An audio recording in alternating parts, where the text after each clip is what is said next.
Los exámenes de laboratorio son de suma importancia para establecer la salud de una mujer durante el embarazo.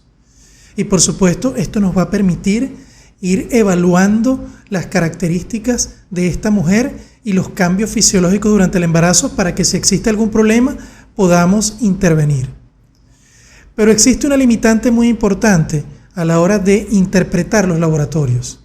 Y es que muchos de nosotros nos basamos o nos fundamentamos en los valores normales, esos valores normales que establece el laboratorio. Y esto es un error que muchas veces puede ser un error garrafal, ya que durante el embarazo y la fisiología del embarazo, estos valores van a cambiar muchísimo y vamos a tener valores totalmente distintos a esos valores normales que nos establecen los laboratorios. Esto puede traer como consecuencia que podamos tomar conductas o podamos omitir conductas de acuerdo a un resultado de laboratorio que nos va a parecer como normal y resulta que no lo es. Bienvenidos a su canal NEDA en Ginecología y Obstetricia. Antes de iniciar el video de hoy, quiero invitarlos a que se suscriban a mi canal dedicado a este maravilloso mundo de la ginecología y obstetricia. Y como les digo siempre, todos mis videos los hago con mucho cariño para todos ustedes. Continuamos en nuestra sección Conversando con NEDA en Gio. El episodio número 2, en esta oportunidad hablaremos de este importante tema sobre la interpretación de los exámenes de laboratorio.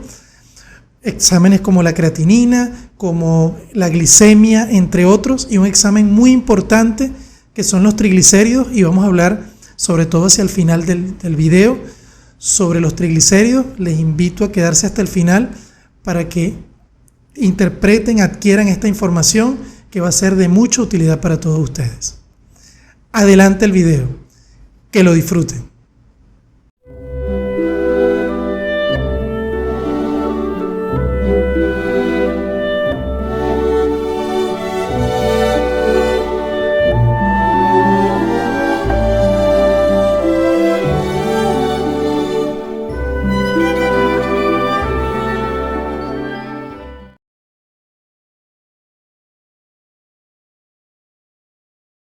Una cosa que yo les voy a recomendar a ustedes es que cuando ustedes evalúen unos exámenes de una mujer embarazada, no vean los valores normales de referencia.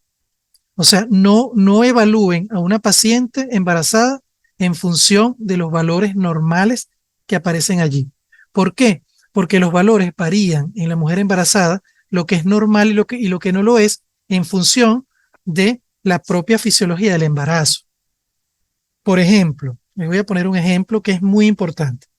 Cuando usted solicita la glicemia en ayuna en una mujer embarazada, primer trimestre del embarazo, que es un estudio que se debe realizar para descartar diabetes pregestacional, y usted hace el examen y la paciente le llega con 98 de glicemia, y usted ve los valores normales y ahí dicen que la glicemia normal es de 110 hasta 100, dependiendo el laboratorio. Ese valor 98 no es normal.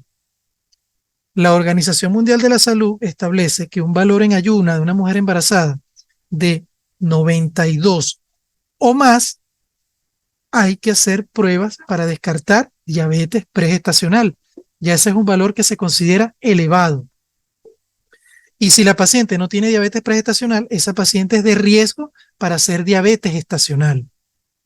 Generalmente lo que hacemos allí es repetimos el examen, le explicamos a la paciente cómo debe ella prepararse para tomarse la muestra, tener un ayuno relativo desde las 7 de la noche, o le explicamos que no consumir carbohidratos y no consumir alimentos en general después de esa hora, que se tome la muestra y posteriormente se ve el resultado. Si ese resultado persiste igual, entonces es una paciente que hay que hacerle una hemoglobina glicosilada, y esto nos va a dar un diagnóstico de lo que es la diabetes pregestacional en líneas generales. ¿Qué pasa? Que con los leucocitos pasa lo mismo. La mujer embarazada, el primer trimestre del embarazo, es un estado donde, vamos a decirlo, que tiende a ser proinflamatorio. Y usted le hace evaluaciones, por ejemplo, una PCR, que es lo que es proteína C reactiva, le hace a la paciente una velocidad de sedimentación globular, y en general pueden salir elevadas. y una leucocitosis también, porque el estado del cuerpo humano, de la mujer, es un estado en ese momento inflamatorio en general. No es que tenga un proceso patológico, pero el embarazo al principio se comporta así, porque el cuerpo está consiguiendo, buscando algo que se llama en lo que es la fisiología clásica del embarazo, el equilibrio armónico de Barr. Barr es B-A-R. Eh, lo que quiere decir que este equilibrio es que la madre tiene que adaptarse al halo injerto. Recuerden que el feto tiene la mitad de la carga genética materna y la mitad paterna. Entonces tiene que adaptarse y ese proceso adaptativo genera un proceso proinflamatorio con presencia de leucocitosis, con reactantes de fase aguda. Eso es normal. Ahora, normal hasta cierto límite.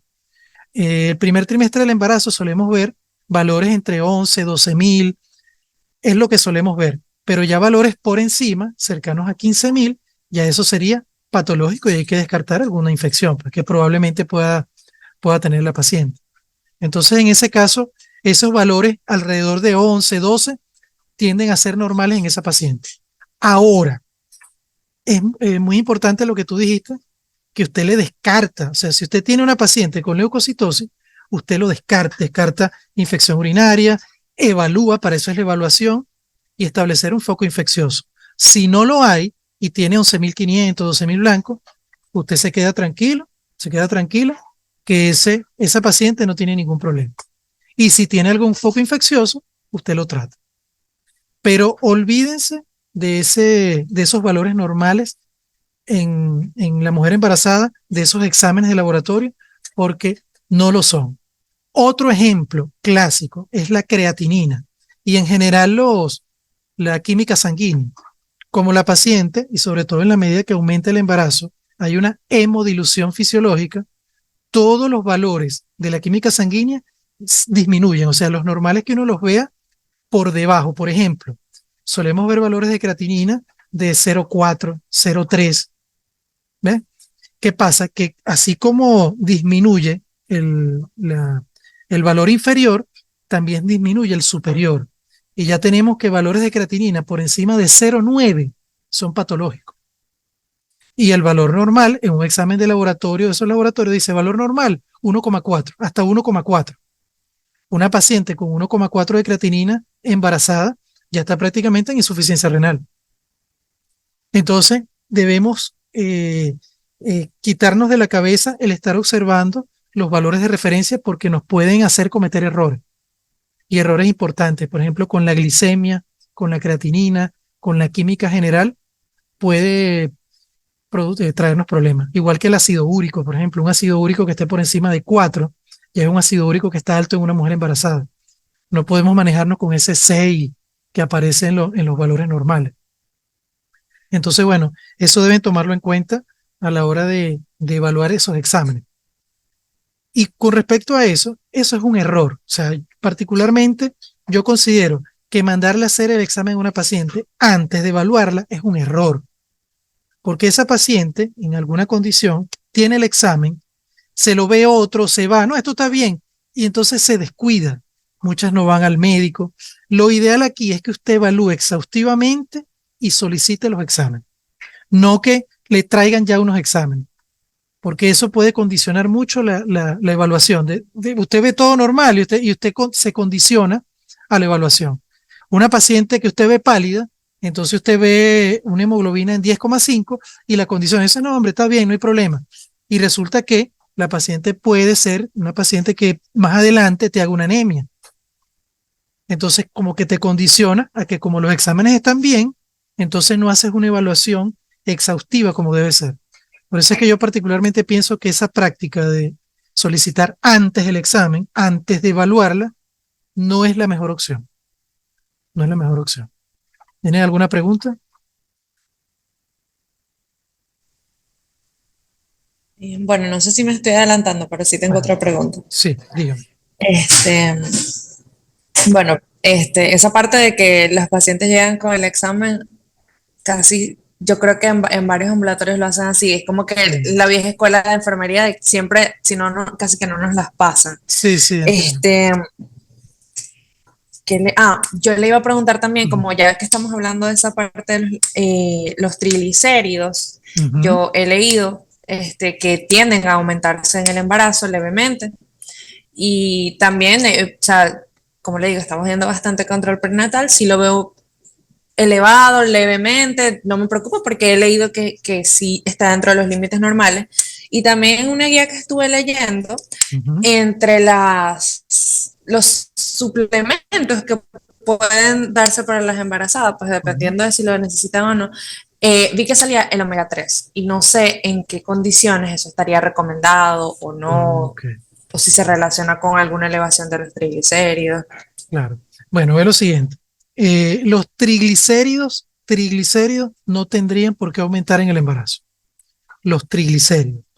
Recuerden una cosa, claro, todo eso entra en el lote, vamos a decirlo así, de lo que es el perfil lipídico, pero los triglicéridos específicamente, su génesis, su formación, no dependen en sí de la ingesta de ácidos grasos, de grasa, sino de carbohidratos.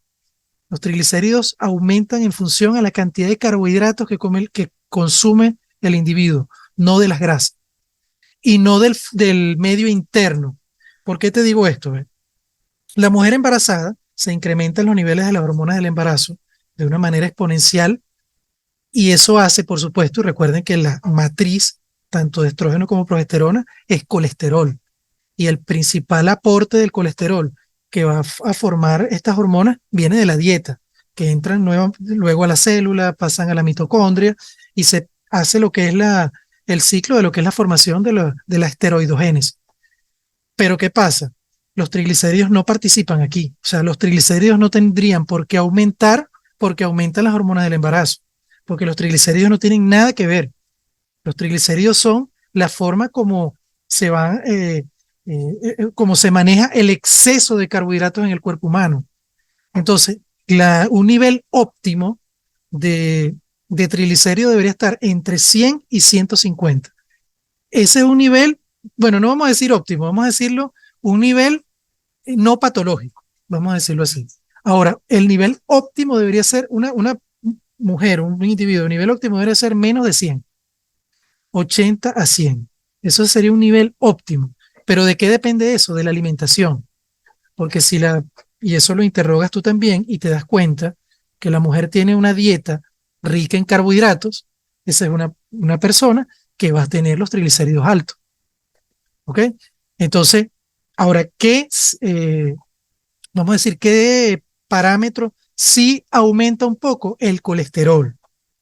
Sí tenemos niveles de colesterol, inclusive por encima de 200, y recuerden que en los valores normales dice hasta 200, pero en el embarazo solemos ver valores que rondan entre 200 y 250 generalmente.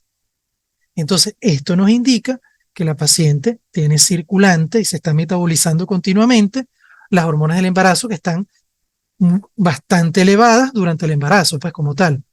Pero los triglicéridos no tendrían por qué aumentar y unos niveles normales estarían rondando entre los 100 y 150 máximo, pero los niveles óptimos deberían ser inclusive menores a 100. No sé si respondí tu pregunta con eso. Sí, sí, sí la respondió. Entonces, en ese caso de la paciente con esos triglicéridos ligeramente elevados, porque también sí es muy frecuente en el ámbito en el que nos manejamos ahorita, esas pacientes Es con así, dietas muy ricas en harinas refinadas, correcto. ¿cuál sería entonces el proceder con esa paciente? Mejorar la alimentación. O sea, la conducta Ok. inicial, a menos que el valor sea exorbitantemente alto o algo así, ¿no? Pero la conducta inicial es mejorar la alimentación. Y la alimentación, básicamente, o sea, no es algo que nosotros vamos a hacer un curso especializado de nutrición porque estamos en un ambulatorio. Si nosotros revisamos las guías española, norteamericana, probablemente nos diga que esa paciente debe tener una evaluación por un nutricionista y toda esa cosa. Pero nosotros no vamos en un ambulatorio no vamos a tener esa posibilidad como tal. Entonces debemos tratar de sí tener conocimiento de cómo armar una dieta que sea lo más adecuada posible.